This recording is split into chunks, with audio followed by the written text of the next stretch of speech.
നമസ്കാരം. The ഐഡം റിസാല update ഇന്ററാക്ഷൻസിലേക്ക് വീണ്ടും സ്വാഗതം. ഇന്ററാക്ഷൻസ് ഒരിക്കൽ കൂടി സിറിയയിലേക്ക് പോവുകയാണ്.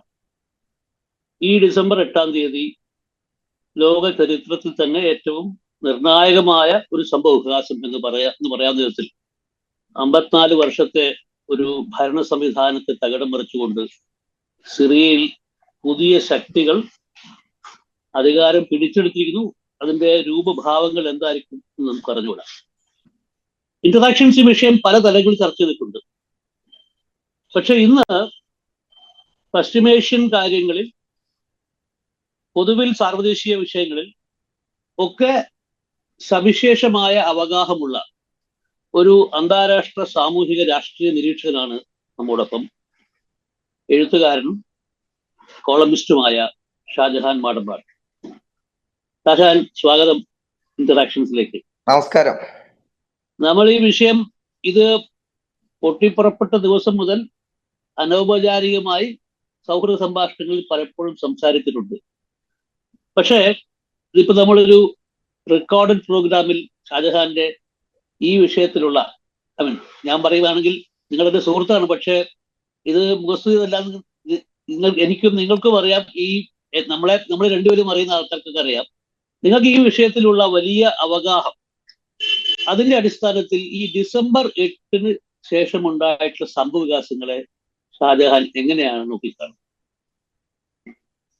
ഡിസംബർ 8 മുതൽക്കുള്ള സംഭവ വികാസങ്ങളെ കുറിച്ച് പറയുന്നതിന് മുമ്പ് നമ്മൾ ഇതിന്റെ ഒരു പശ്ചാത്തലം ഒന്ന് വ്യക്തമാക്കേണ്ടതുണ്ടെന്ന് എനിക്ക് തോന്നുന്നു. ഞാൻ അതൊന്ന് പറഞ്ഞിട്ട് തുടങ്ങിക്കോട്ടെ. ഇപ്പം വെങ്കടേഷ് പറഞ്ഞതുപോലെ 54 കൊല്ലം ഒരു രാജ്യത്തെ അടക്കി ഭരിച്ച ഒരു സ്വേച്ഛാധിപത്യ കുടുംബവാഴ്ച തകരുന്നു എന്നുള്ളതാണ് ഇതിന്റെ ഏറ്റവും പ്രധാനപ്പെട്ട ഒരു കാര്യം എന്ന് പറയുന്നത്. മാത്രമല്ല, ആ കുടുംബവാഴ്ച തകർച്ച എന്തുകൊണ്ട് ഇത്രയും കാലം നീണ്ടു എന്നുള്ളതും വളരെ പ്രധാനപ്പെട്ട ഒരു കാര്യമാണ്. കാരണം ഇതേപോലെ 30, 40, 50 വർഷം ഭരിച്ചിരുന്ന മറ്റു സ്വേച്ഛാധിപതികൾ മിഡിൽ ഈസ്റ്റിൽ ഉണ്ടായിരുന്നു. അതിൽ തന്നെ ഏറ്റവും കൂടുതൽ ആയുസ്സുള്ള സ്വേച്ഛാധിപത്യം വാസ്തവത്തിൽ സിറിയയിൽ അസദ് കുടുംബത്തിൻ്റെതായിരുന്നു. സദ്ദാം ഹുസൈൻ്റെ പതനം, സദ്ദാം ഹുസൈൻ അമേരിക്കക്കാർ പുറത്താക്കി, മുഹമ്മദ് ഗദ്ദാഫി ലിബിയയിൽ, ഇവരൊക്കെ ഏകദേശം 30 കൊല്ലത്തിലേറെ ഭരിച്ചവരായിരുന്നു.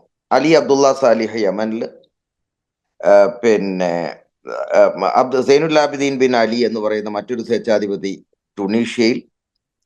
ഇവരെല്ലാം തന്നെ അറബ് സ്പ്രിങ്ങിന്റെ ഒരു തരംഗത്തിൽ അധികാരഭ്രഷ്ടരായ ഒരു സാഹചര്യത്തിൽ സിറിയയിൽ ബഷാർ അൽ അസദ് മാത്രമാണ് പിടിച്ചു നിന്നത്. അതേപോലെ പറയാൻ വിട്ടുപോയൊരു പേരാണ് ഹുസ്നി മുബാറക്ക് ഈജിപ്തിൽ. ഇവരെല്ലാം തന്നെ ആ അറബ് സ്പ്രിങ്ങിന്റെ സമ്മർദ്ദത്തിൽ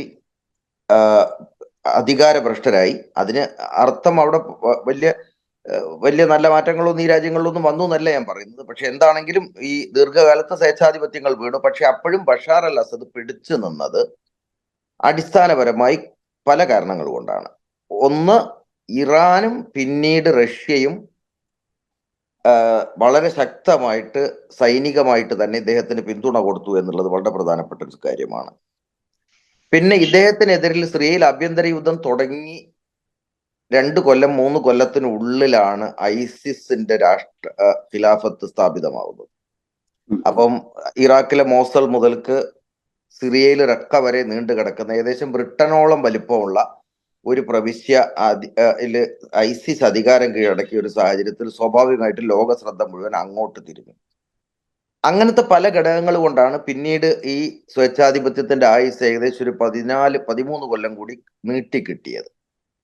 അപ്പോൾ സ്വാഭാവികമായിട്ടും അതിന്റെ തകർച്ചയാണ് നമ്മളിപ്പോൾ കണ്ടത്. അപ്പൊ ഇനി എന്താണ് സിറിയയിൽ വരുന്നത് ചർച്ച ചെയ്യുമ്പോൾ എനിക്ക് തോന്നുന്നത് പല ആളുകളും പ്രത്യേകിച്ച് നമ്മുടെ ഇടതുപക്ഷ ചേരിയിലുള്ള പരാമർശങ്ങളും അഭിപ്രായങ്ങളും ഒക്കെ കേൾക്കുമ്പോൾ പലപ്പോഴും ജനങ്ങൾ എന്ത് ചെയ്താലും കുഴപ്പമില്ല, അമേരിക്കക്ക് എതിരിലുള്ളതാണെങ്കിൽ, സ്വേച്ഛാധിപതി ആണെങ്കിലും ക്രൂരനാണെങ്കിലും കിരാതനാണെങ്കിലും അത് നമ്മളാളാണെന്നുള്ളതാണ് പൊതുവെയുള്ള സമീപനം. അപ്പം ഈ നമ്മുടെ ഇന്ത്യയിൽ നിന്ന് തന്നെ വളരെ നമ്മുടെ പ്രിയപ്പെട്ട പല സുഹൃത്തുക്കളടക്കം, ഇടതുപക്ഷ വിഭാഗങ്ങളിൽ നിന്നുള്ള സുഹൃത്തുക്കളടക്കം ബഷാർ അൽ അസദിന്റെ സെക്യുലാർ ഭരണത്തെ അമേരിക്കയും തുർക്കിയും എല്ലാം കൂടെ ഗൂഢാലോചന നടത്തി തകർത്തിരിക്കുന്നേ എന്ന് ഉള്ള കരച്ചിൽ നമ്മൾ കേൾക്കുന്നുണ്ട്. അപ്പം ഇതിൽ നമ്മൾ മനസ്സിലാക്കേണ്ട ഒരു കാര്യം, സിറിയയിലെ മഹാഭൂരിഭാഗം ജനങ്ങളെ സംബന്ധിച്ചിടത്തോളം അവര് ഒന്നുകിൽ ആശ്വാസത്തിന്റെ നെടുവീർപ്പിടുകയോ അതല്ലെങ്കിൽ സഹിക്കാനാവാത്ത സന്തോഷം കൊണ്ട് പൊട്ടിക്കരഞ്ഞുകൊണ്ടിരിക്കുകയോ ചെയ്യുന്ന ഒരു സാഹചര്യത്തിലാണുള്ളത്. എനിക്ക് തന്നെ വ്യക്തിപരമായി വളരെ അടുത്ത ബന്ധങ്ങളുള്ള ഒരു രാജ്യമാണ് സിറിയ. എൻ്റെ UAE തന്നെ കഴിഞ്ഞ 18 കൊല്ലത്തെ ജീവിതത്തിൽ എൻ്റെ ഏറ്റവും അടുത്ത സുഹൃത്ത് എന്ന് ഞാൻ വിളിക്കുന്ന ആള് ഇവിടെ ഉള്ളത് മുസാബ് സക്കരിയ എന്ന് പറയുന്ന എൻ്റെ പ്രിയപ്പെട്ട സിറിയൻ സുഹൃത്താണ്. ഈ സംഭവങ്ങൾ നടക്കുമ്പോൾ മുസാബ് സിറിയയിലായിരുന്നു. അപ്പൊ ബഷാർ അൽ അസദിന്റെ പതനത്തിൽ, അസദ് കുടുംബവാഴ്ചയുടെ പതനത്തിൽ സന്തോഷം പ്രകടിപ്പിച്ചുകൊണ്ട് നമുക്ക് അടുത്ത കാര്യങ്ങളിലേക്ക് കടക്കാം. ബേസിക്കായിട്ട് ഈ പറഞ്ഞ ഷാജഹാൻ ഇപ്പൊ ഈ ഇന്ത്യയിലുണ്ടായിട്ടുള്ള അല്ലെങ്കിൽ പ്രത്യേകിച്ചും ഈ ഒരു സെക്യുലർ പ്ലാറ്റ്ഫോമിൽ നിന്നുണ്ടായിട്ടുള്ള ഇത്തരത്തിലുള്ള റിയാക്ഷൻസിനെ പറ്റി പറയുണ്ടായി. പക്ഷെ ഇതൊരു ലാർജർ കോണ്ടെക്സ്റ്റ് നമ്മൾ ലോകത്തിന്റെ പരിശോധിക്കുമ്പോൾ, നമ്മൾ ഏഷ്യയിൽ ഇപ്പൊ ഈ ഗാസ ഇസ്രായേൽ അതിന്റെ അധിനിവേശം അതിഭീകരമായി അനുഭവിച്ചുകൊണ്ടിരിക്കുകയാണ്. റഷ്യ ഉക്രൈൻ സംഘർഷം, അതിന്റെ നീണ്ടു നിൽക്കുന്ന യുദ്ധം ഒരു വശത്തുണ്ട്. ഇതിലെല്ലാമുള്ള അമേരിക്കൻ ഇൻട്രസ്റ്റുകളുടെ ഒരു സംഭവമുണ്ട്. മസദിനെ എത്രയോ കാലമായിട്ട് പുറത്താക്കാൻ വേണ്ടി അമേരിക്ക ശ്രമിച്ചിരുന്നു. അമേരിക്കയുടെ ഈ പ്രദേശത്തെ ഇന്റർവെൻഷൻസിലെ പ്രധാനപ്പെട്ട ഒരു ഘടകം ഈ സിറിയൻ ഇന്റർവെൻഷൻ ആയിരുന്നു എന്നുള്ളൊരു വസ്തുതയാണ്. പക്ഷെ ഇതിന് ഈ ലാർജർ കോണ്ടെക്സ്റ്റിൽ പരിശോധിക്കുമ്പോൾ നമ്മൾ ഒരു വശത്ത് ഷാജഹാൻ പറഞ്ഞതുപോലെ ഇദ്ദേഹം ഒരു ഡെസ്പോട്ട് ആയിരുന്നു, ഒരു ഫാമിലി ഓഫ് ഡെസ്പോട്ട്സ് ആയിരുന്നു അവിടെ അധികാരം സ്ഥാപിക്കുന്ന കാര്യത്തിൽ യാതൊരു സംശയവുമില്ല. ഇവർക്കെതിരായിട്ടുള്ള ജനകീയ വികാരത്തെ പറ്റിയിട്ടുള്ള ഒരുപാട് നമുക്ക് വിവരണങ്ങൾ നമ്മുടെ മുമ്പിൽ പലപ്പോഴായിട്ട് വന്നിട്ടുമുണ്ട്. പക്ഷെ ഇതൊരു ഓവറോൾ ഈ പ്രദേശത്തിന്, ഇപ്പൊ ഈ അറബ് വസന്തത്തെ പറ്റി ഷാജഹാൻ പറഞ്ഞതും അതിനുശേഷം ഉണ്ടായിട്ടുള്ള തുടർച്ചയും ഒന്നും ആത്യന്തികമായി ജനാധിപത്യത്തെ ശാക്തീകരിക്കുന്നതായിരുന്നില്ല. അപ്പം ഇതിന്റെ ഒരു ഓവറോൾ കോണ്ടെക്സ്റ്റിനെ പറ്റിയിട്ട് നമുക്കൊരു പെർസ്പെക്റ്റീവ് വേണ്ടേ? അല്ല, ഇതിന്റെ ഓവറോൾ കോണ്ടെക്സ്റ്റ് എന്ന് പറയുമ്പോൾ നമ്മളിപ്പോ ഈ ആദ്യം തന്നെ നമുക്ക് ചർച്ച ചെയ്യാവുന്നതാണെങ്കിൽ തന്നെ നമ്മൾ ഇങ്ങനത്തെ ഒരു സംഗതി ചർച്ച ചെയ്യുമ്പോൾ തന്നെ ഗൂഢാലോചന സിദ്ധാന്തത്തിൽ നിന്ന് തുടങ്ങുന്നതിൽ ചില പ്രശ്നങ്ങൾ ഉണ്ടെന്ന് എനിക്ക് തോന്നുന്നത്. കാരണം പ്രത്യേകിച്ച് മിഡിൽ ഈസ്റ്റായിട്ട് ബന്ധപ്പെട്ടിട്ടുള്ള ഏത് ചർച്ചയിലും മുന്തി നിൽക്കുന്ന ഒരു സംഗതി എന്ന് പറഞ്ഞു കഴിഞ്ഞാൽ, എന്ത് നടന്നു കഴിഞ്ഞാലും ആദ്യം തന്നെ നമ്മളൊരു ഗൂഢാലോചന സിദ്ധാന്തം കൊണ്ട് വരിക എന്നുള്ളത്, പ്രത്യേകിച്ച് ഒരു ലെഫ്റ്റ് പെർസ്പെക്റ്റീവും ഇസ്ലാമിസ്റ്റ് പെർസ്പെക്റ്റീവിലും രണ്ടിലും പൊതുവായിട്ട് വരുന്നൊരു സംഗതിയാണ് ആദ്യം തന്നെ നമ്മൾ ഈ ഗൂഢാലോചന സിദ്ധാന്തത്തിലേക്ക് ചാടുക എന്നുള്ളത്. സ്വാഭാവികമായിട്ടും സിറിയയിൽ നടന്ന സംഭവത്തിൽ പ്രാദേശികവും അന്തർദേശീയവുമായ അമേരിക്ക അടക്കമുള്ള പല രാജ്യങ്ങളുടെയും പങ്കിനെ കുറിച്ച് നമുക്കൊന്ന് സംസാരിക്കാം. പക്ഷെ അതിനു മുമ്പ് നമ്മൾ കാണേണ്ട ഒരു സംഗതി എന്ന് പറഞ്ഞു കഴിഞ്ഞാൽ, ഇപ്പൊ നടന്ന സംഭവത്തിൽ ഇപ്പൊ ബഷാർ അൽ അസദിന്റെ പതനത്തിലേക്ക് നയിച്ച ഏറ്റവും പുതിയ സംഭവ വികാസങ്ങളിൽ സത്യത്തിൽ ഏറ്റവും വലിയ പങ്ക് വഹിച്ചിട്ടുള്ള ഒരു വിദേശ രാജ്യം എന്ന് പറയുന്നത് തുർക്കിയാണ്. തുർക്കി വടക്കൻ സിറിയയിൽ ഇപ്പൊ തന്നെ വലിയൊരു വിഭാഗം, വലിയൊരു സ്ഥലം, വലിയൊരു പ്രദേശം കീഴടക്കി വെച്ചുകൊണ്ടിരിക്കുന്ന രാജ്യമാണ്.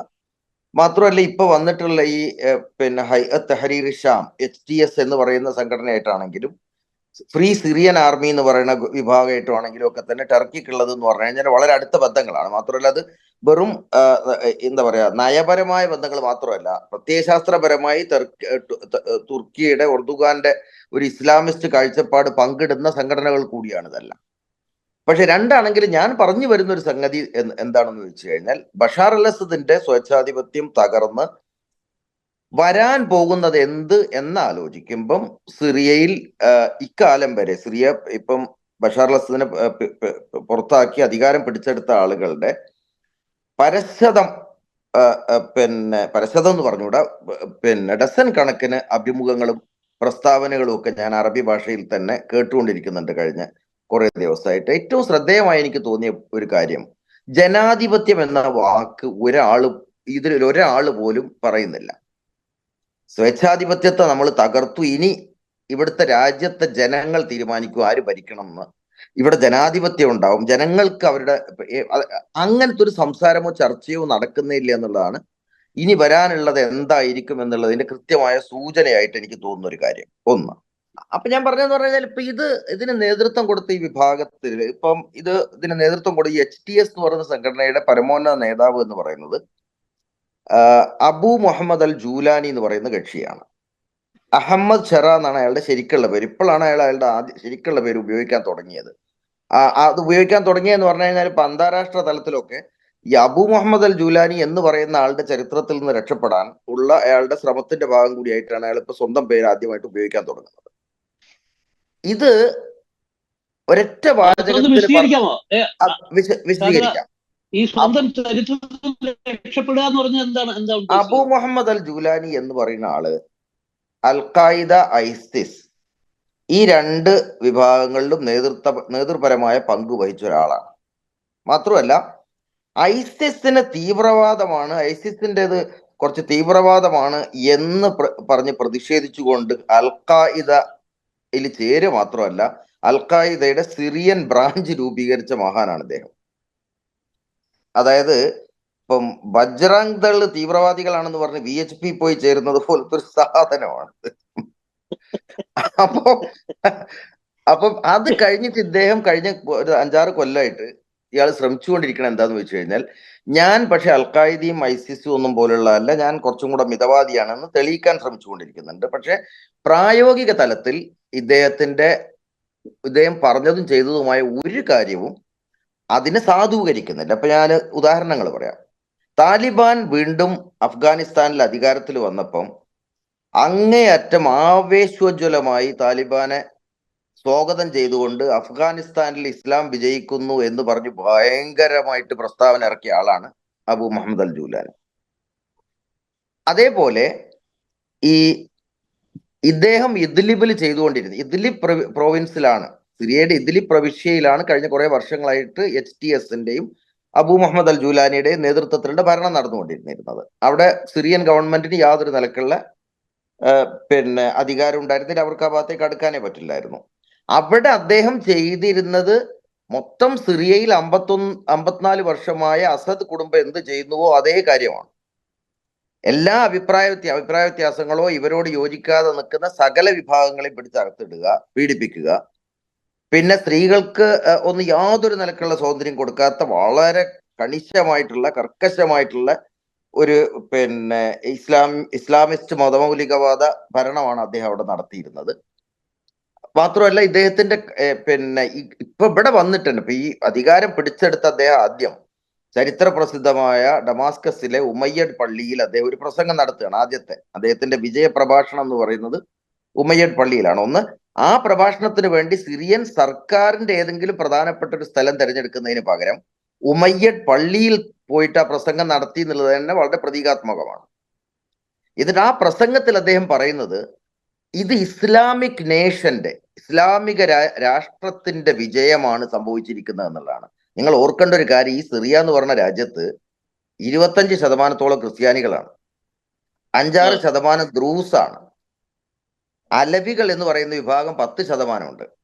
അവർ ആ അർത്ഥത്തിൽ എന്ന് പറഞ്ഞു കഴിഞ്ഞാൽ മുഖ്യധാര ഇസ്ലാമിന്റെ ഉള്ളിൽ വരാത്ത ആൾക്കാരാണ്. മാത്രമല്ല അസദിന്റെ കമ്മ്യൂണിറ്റിയും മുഖ്യധാര ഇസ്ലാമിന്റെ ഭാഗമല്ലല്ലോ.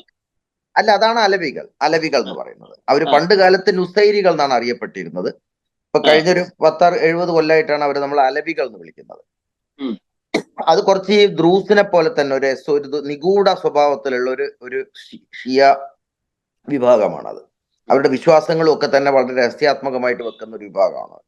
അപ്പൊ ഞാൻ പറഞ്ഞു വന്നതെന്ന് പറഞ്ഞു കഴിഞ്ഞാൽ, ഒരു സെക്യുലർ എന്ന് നമ്മൾ ഇടതുപക്ഷ സുഹൃത്തുക്കൾ വിളിക്കുന്ന സ്വേച്ഛാധിപത്യം തകരുകയും അവിടെ കടുത്ത മതഭ്രാന്തിൽ അധിഷ്ഠിതമായ മറ്റൊരു സ്വേച്ഛാധിപത്യത്തിന്റെ സാധ്യതകളാണ് നമ്മളിപ്പോ കണ്ടുവരുന്നത്.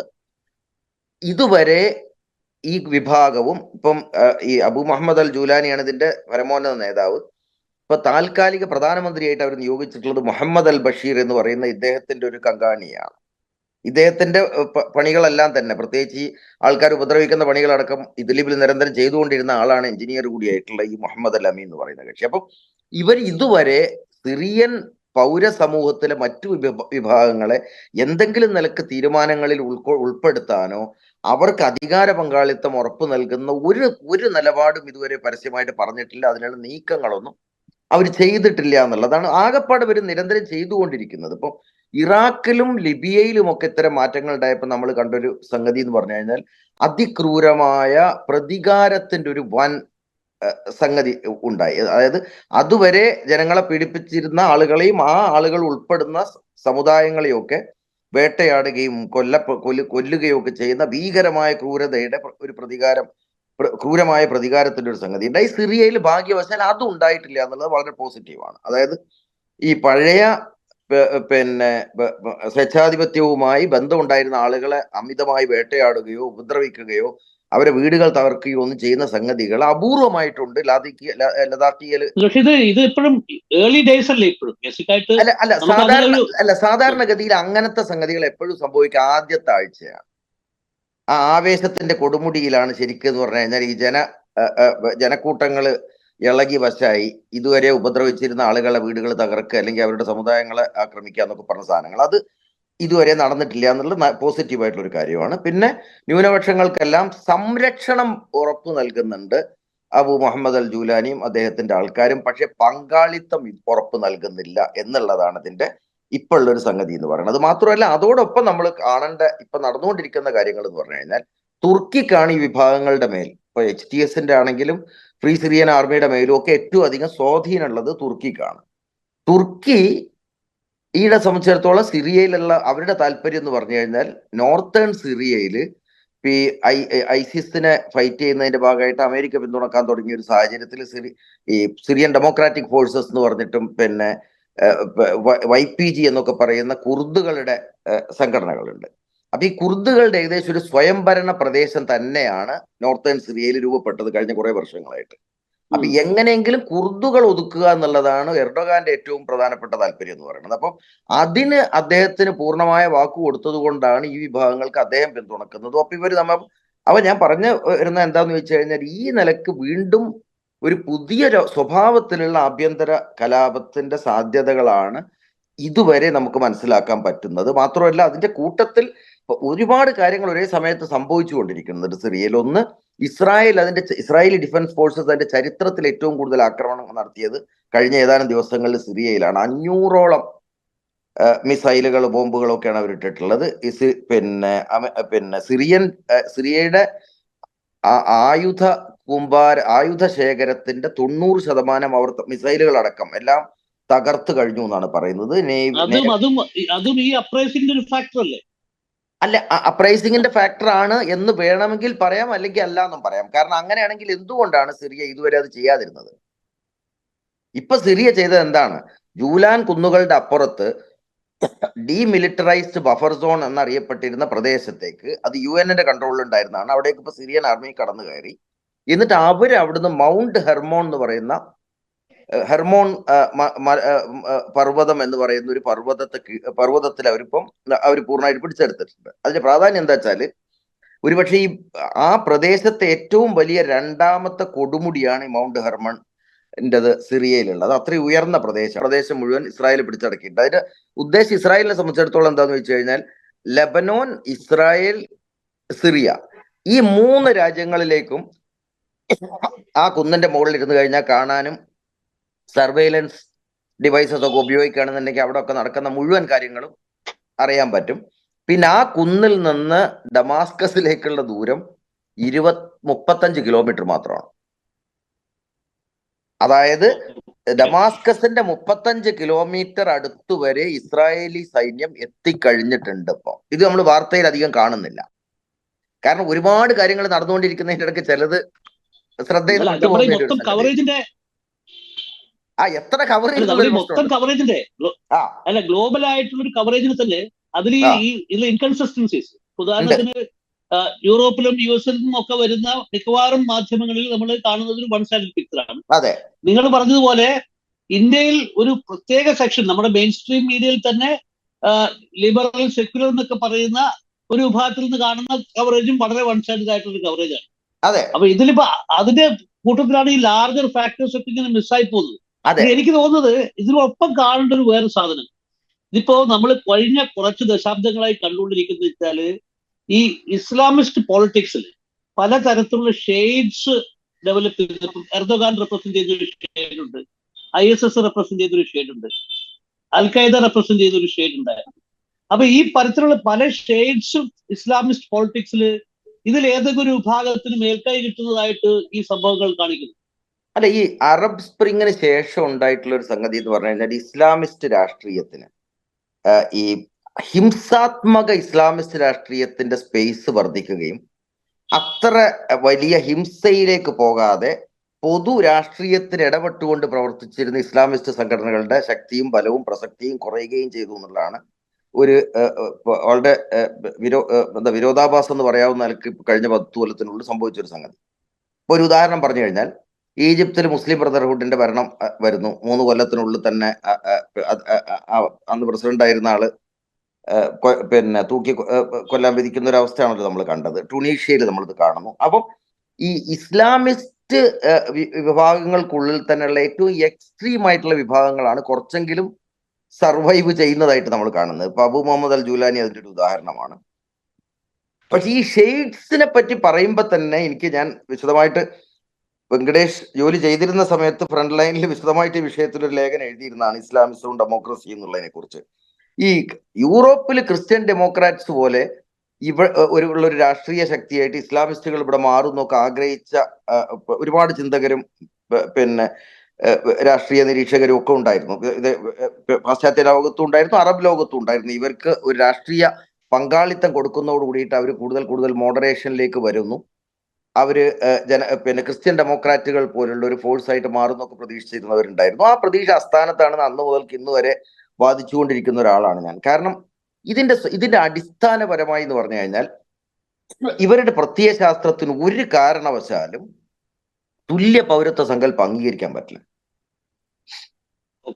അപ്പൊ ഈ തുല്യ പൗരത്വ സങ്കല്പത്തെ മതപരമായി തന്നെ അവർക്ക് അംഗീകരിക്കാൻ പറ്റില്ല. കാരണം മുസ്ലിങ്ങൾ ഭൂരിഭാഗമുള്ള ഒരു രാജ്യത്ത് മുസ്ലിങ്ങളും മുസ്ലിങ്ങളല്ലാത്തവരും തുല്യ പൗരരാണ് എന്നൊരു സങ്കല്പം പ്രത്യയശാസ്ത്രപരമായും ദൈവശാസ്ത്രപരമായും ഇവർക്ക് അംഗീകരിക്കാൻ പറ്റില്ല. അപ്പൊ അതുകൊണ്ട് തന്നെ പല ഷെയ്ഡുകളൊക്കെ ഉണ്ടാകാം. ഈ ഷെയ്ഡുകളുടെ വ്യത്യാസം വരുന്നത് പലപ്പോഴും തിയോക്രസി അവരെങ്ങനെ നിർവചിക്കുന്നു എന്നുള്ളതിന്റെ അടിസ്ഥാനത്തിലാണ്. ഇപ്പൊ ഇസ്ലാമിക ശരീഅത്ത് നടപ്പാക്കുന്ന ഒരു ഭരണ വ്യവസ്ഥ ഒരു ഖിലാഫത്താണോ അതല്ല ഒരു സിവിൽ ഗവൺമെന്റ് ആണോ? ഇതിന് അപ്പം അൽ ഹുക്കും അൽ മദനി എന്നാണ് അറബിയിൽ അതിന് പറയുക. ഒരു സിവിൽ ഗവൺമെന്റ് ആണോ അതല്ല ദൈവത്തിന്റെ പ്രതിപുരുഷനായ ഒരു ഖലീഫ ഭരണം നടത്തുന്നതാണോ എന്നുള്ള കാര്യത്തിൽ അഭിപ്രായ വ്യത്യാസങ്ങൾ കാണാം. അതേപോലെ ഹിംസയുടെ ഉപയോഗം, ഹിംസയുടെ ലെജിറ്റിമസി ആർക്കാണ്, ഇത്തരം കാര്യങ്ങളിലൊക്കെ ചില അഭിപ്രായ വ്യത്യാസങ്ങൾ കാണാമെന്നുള്ളതല്ലാണ്ട് ഇതിന് അടിസ്ഥാനപരമായിട്ട്, അതായത് മുസ്ലിങ്ങൾ ഭൂരിപക്ഷമുള്ള ഒരു സ്ഥലത്ത് മുസ്ലിമിന്റെ അടിസ്ഥാന ബാധ്യത ഇസ്ലാമിക ഭരണത്തിന് ശ്രമിക്കുക എന്നുള്ളതാണെന്നും മുസ്ലിങ്ങൾ ഭൂരിഭാഗമാണെങ്കിൽ അവിടെ അത്തരം ഒരു ഭരണ സമ്പ്രദായം ഉണ്ടാക്കുക എന്നുള്ളത് പിന്നെ ബാധ്യതയാണെന്നും വിശ്വസിക്കുന്നവരാണ് ഇവരെല്ലാവരും തന്നെ. അപ്പൊ അതിൽ ഇപ്പൊ സെക്യുലർ രാജ്യങ്ങൾ, ഇപ്പൊ ഇന്ത്യയിൽ ജമാഅത്തെ ഇസ്ലാമിയൊക്കെ അത് കുറച്ച് മറച്ചു വെച്ച് പെരുമാറുന്നു മാത്രം ഇപ്പൊ തൽക്കാലം. അപ്പം ഈ ഒരു ഓവറോൾ ബാലൻസ് ഓഫ് പവറിൽ വളരെ സമഗ്രമായ വ്യത്യാസം ഒന്നും ഷാജഹാൻ പ്രതീക്ഷിക്കുന്നത്. ഇപ്പൊ തുർക്കിയുടെ ഇൻഫ്ലുവൻസ് എന്തായാലും സിറിയയിൽ വർദ്ധിച്ചിട്ടുണ്ട്. അത് ആ റീജിയനിൽ മൊത്തത്തിൽ കൂടുതലാവുന്ന ഒരു പശ്ചാത്തലം കൂടി. അല്ല, ഇപ്പൊ വന്നിട്ടുള്ള ഏറ്റവും പ്രധാനപ്പെട്ട, നമ്മൾ അതൊന്ന് വിശദമായിട്ട് നമുക്ക് നോക്കാം. ഇപ്പൊ വന്നിട്ടുള്ള ഇപ്പൊ ഈ ബഷാർ അൽ അസദിന്റെ പതനം മൂലം സംഭവിച്ചിട്ടുള്ള പ്രധാനപ്പെട്ട മാറ്റങ്ങൾ, അതിൽ ഏറ്റവും പ്രധാനപ്പെട്ട മാറ്റം എന്ന് പറയുന്നത് ഇറാനെ സംബന്ധിച്ചിടത്തോളമാണ്. അവരുടെ എല്ലാ നിലക്കും മിഡിൽ ഈസ്റ്റിൽ അവരുടെ സകല തന്ത്രപരമായ നീക്കങ്ങൾക്കും അറുതി വരുന്ന രൂപത്തിലുള്ള മാറ്റമാണ് വന്നിട്ടുള്ളത്. കാരണം പല കാരണങ്ങളുണ്ട്. അതിലൊന്ന് ഏറ്റവും പ്രധാനപ്പെട്ടതെന്ന് പറഞ്ഞു കഴിഞ്ഞാൽ ഇറാനെ സംബന്ധിച്ചിടത്തോളം അതിന്റെ രാഷ്ട്രീയം, പ്രത്യേകിച്ച് മിഡിൽ ഈസ്റ്റിൽ അതിന്റെ രാഷ്ട്രീയം ഭംഗിയായി നടപ്പാക്കിയിരുന്ന ഹിസ്ബുള്ളയാണ്. ഹിസ്ബുള്ളക്ക് ഈ അമേരിക്ക ഇറാനോട് ചെയ്ത ഏറ്റവും വലിയൊരു അനുഗ്രഹം എന്ന് പറയുന്നത് സദ്ദാം ഹുസൈനെ പുറത്താക്കുക ചെയ്തതാണ്.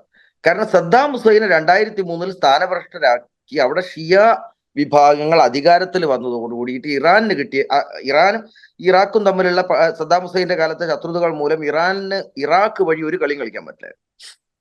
സദ്ദാം ഹുസൈൻ പോയതോട് കൂടിയിട്ട് ടെഹ്റാനിൽ നിന്ന് ഇറാഖ് വഴി സിറിയയിലൂടെ ലെബനോനിൽ ബൈറൂത്ത് വരെ ഹിസ്ബുള്ളക്ക് ആയുധങ്ങൾ സപ്ലൈ ചെയ്യാനുള്ള ഒരു കൊറിഡോർ, അതിന് സാധാരണ ഷിയ കൊറിഡോർ എന്നാണ് പറയാ.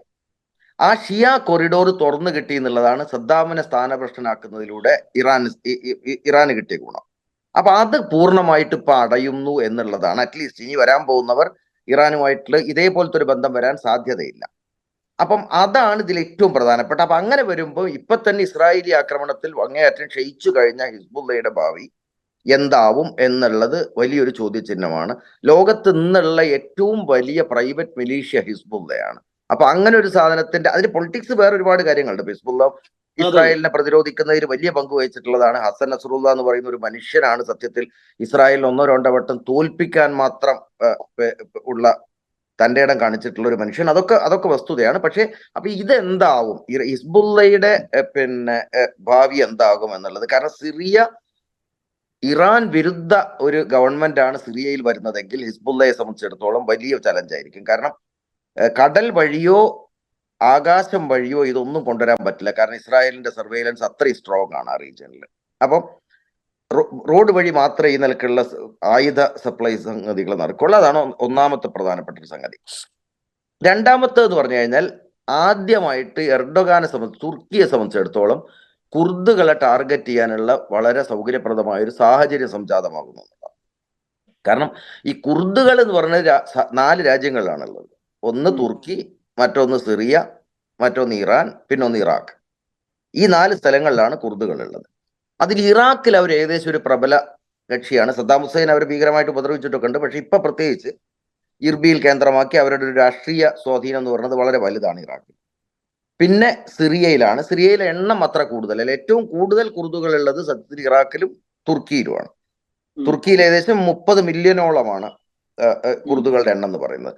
മാത്രമല്ല അവരുടെ ഒരു ഭാഷയോ സംസ്കാരമോ ഒന്നും അംഗീകരിക്കാത്ത വളരെ ഫാസിസ്റ്റിക് എന്ന് പറയാവുന്ന നിലപാടാണ് തുർക്കി എല്ലാ കാലത്തും ഇവരുടെ കാര്യത്തിൽ എടുത്തു വന്നിരുന്നത്. അതിൽ സെക്യുലറിസ്റ്റുകളായ എർഡോഗാന് മുമ്പ് വന്നവരും എർഡോഗാനും അടക്കമുള്ള ഇസ്ലാമിസ്റ്റുകളും തമ്മിൽ ഇക്കാര്യത്തിൽ യാതൊരു വ്യത്യാസമില്ല. കാരണം ആ ഒരു തുർക്കികളുടെ ഒരു തരം ഏകാധിപത്യത്തിന്റെ ഒരു സാധനമാണ്. അപ്പൊ ഞാൻ പറഞ്ഞു വന്നതെന്ന് പറഞ്ഞാൽ തുർക്കിയെ സംബന്ധിച്ചിടത്തോളം സിറിയയിൽ ഒരു ഫൂട്ട് ഹോൾഡ് കിട്ടുന്നു എന്നുള്ളതാണ് ഇപ്പോഴത്തെ മാറ്റത്തിന്റെ രണ്ടാമത്തെ ഏറ്റവും പ്രധാനപ്പെട്ടത്. മൂന്നാമത്തത് ഇസ്രായേലിനെ സംബന്ധിച്ചിടത്തോളം ഇനി അവർക്ക് ഇതില് ഇറാനൊപ്പം അസാദ് റജീമിനെ വളരെയധികം സപ്പോർട്ട് ചെയ്ത ഒരു രാജ്യമാണ് റഷ്യ.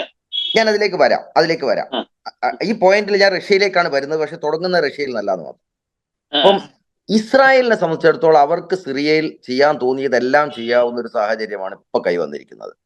കാരണം മുമ്പ് അത് ചെയ്യാൻ കഴിയാതിരുന്നതിന്റെ പ്രധാന കാരണങ്ങളിൽ ഒന്ന് റഷ്യയുടെ സാന്നിധ്യമായിരുന്നു. കാരണം റഷ്യയുമായിട്ട് സിറിയയിൽ നേർക്കുനേരെ ഒരു സംഘർഷം ഉണ്ടാവാതിരിക്കുക ഇസ്രായേലിന്റെ താല്പര്യമായിരുന്നു. കാരണം അതിൽ പല നിലക്കുള്ള ഘടകങ്ങൾ ഉൾച്ചേർന്നിട്ടുണ്ട്. ഒന്നാമത്തെ കാര്യം വെങ്കടേശിന് അറിയുന്ന കാര്യമാണല്ലോ, ഇസ്രായേലിൽ ഹീബ്രു കഴിഞ്ഞാൽ ഏറ്റവും സംസാരിക്കപ്പെടുന്ന ഭാഷ എന്ന് പറഞ്ഞാൽ റഷ്യനാണ്.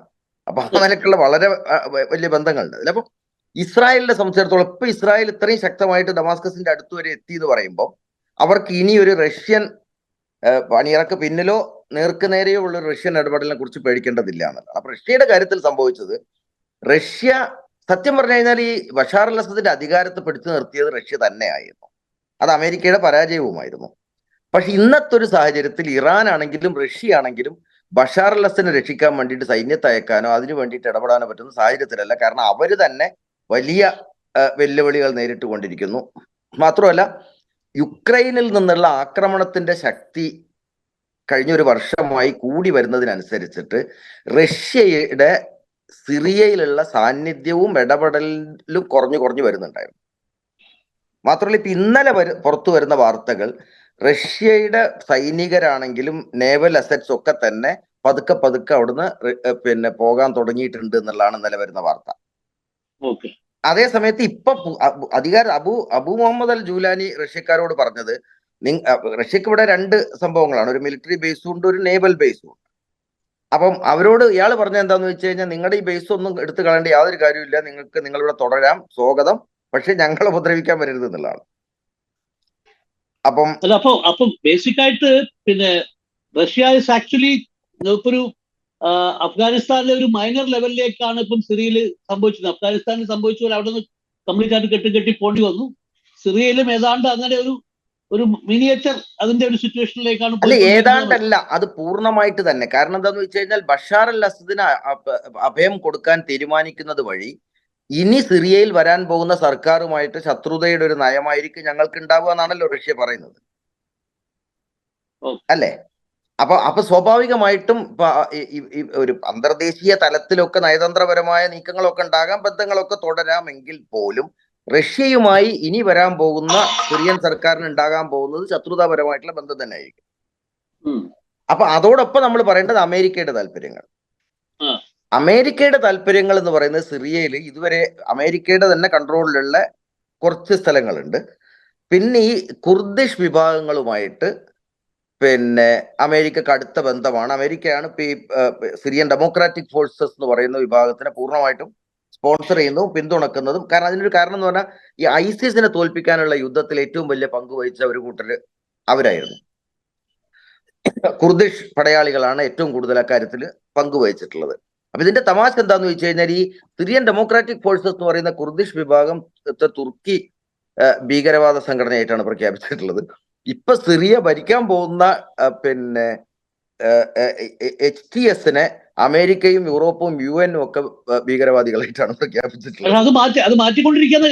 അല്ലല്ല, അതിനുള്ള ചർച്ചകൾ നടക്കുന്നുണ്ട്. അപ്പൊ അതിന് എന്തൊക്കെയാണ് ഇയാള് കണ്ടീഷൻസ് സമ്മതിക്കാൻ പോകുന്നത് എന്നുള്ളതാണ്.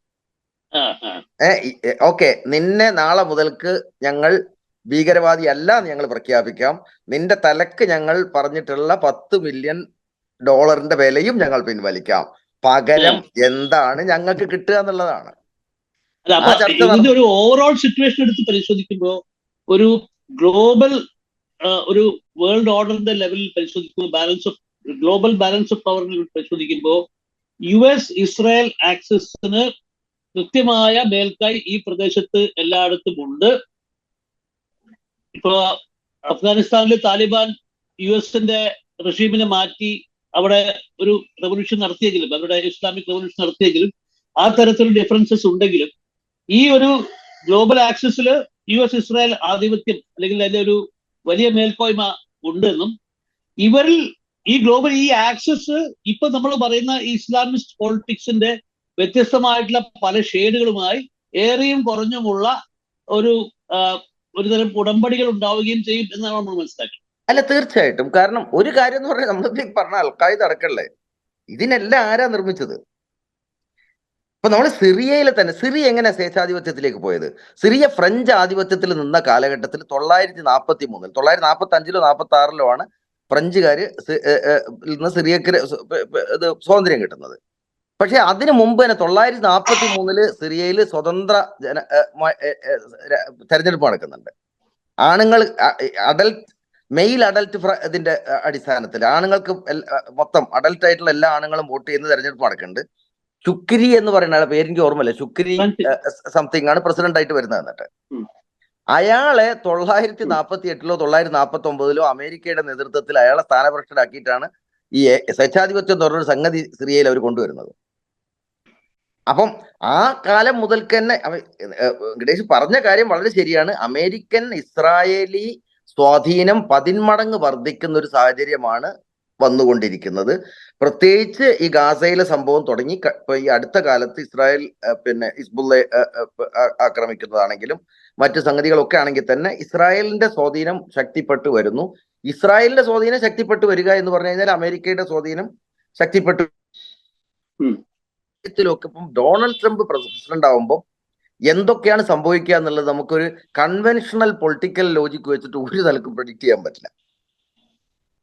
ഇപ്പൊ അത് നിങ്ങൾ ഓർക്കേണ്ട ഒരു കാര്യം എന്ന് പറഞ്ഞു കഴിഞ്ഞാൽ, ചൈനീസ് പ്രസിഡന്റിന് അദ്ദേഹം ജനുവരി 20-ന് പിന്നെ കോറനേഷനിൽ പങ്കെടുക്കാനുള്ള ക്ഷണക്കത്ത് കൊടുത്തു എന്ന് പറയുമ്പോൾ ഈ മനുഷ്യനെ എങ്ങനെയാണ് ഓരോ കാര്യങ്ങൾ, കാരണം അയാളെ സംബന്ധിച്ചിടത്തോളം രാഷ്ട്രീയം എന്ന് പറഞ്ഞാൽ ഡീൽ മേക്കിംഗ് ആണ്.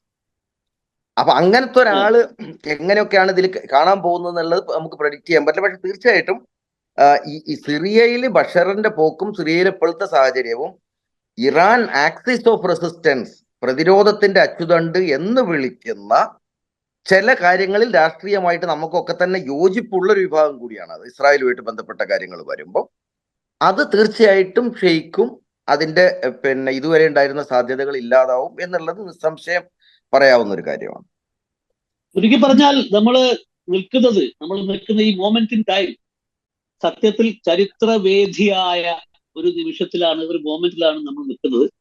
അതുകൊണ്ട് തന്നെ ഈ കാഴ്ചകൾ സിറിയ മുതൽ ഗാസ വരെയും, ഗാസയിൽ നിന്ന് റഷ്യയിലേക്കും US-ലേക്കും അതുപോലെ തന്നെ പുത്തിനിലേക്കും ട്രംപിലേക്കും ഒക്കെ നമ്മൾ നിരന്തരമായി നോക്കിക്കൊണ്ടിരിക്കേണ്ട ഒരു ആവശ്യമുണ്ട്. പക്ഷെ തീർച്ചയായും ആബ്സല്യൂട്ട്ലി ഹിസ്റ്റോറിക്കൽ ആയിട്ടൊരു മൂവ്മെന്റ്, അതായത് ജോൺ റീഡ് പണ്ട് സോവിയറ്റ് വിപ്ലവത്തെ പറ്റി പറഞ്ഞ പോലെ ലോകത്തെ പിടിച്ചുകുലുക്കിയ ദിനങ്ങൾ തന്നെ ലോകത്തെ പിടിച്ചുകുലുക്കിയ ദിനങ്ങളിലൂടെയാണ് നമ്മൾ കടന്നുപോയിക്കൊണ്ടിരിക്കുന്നത്.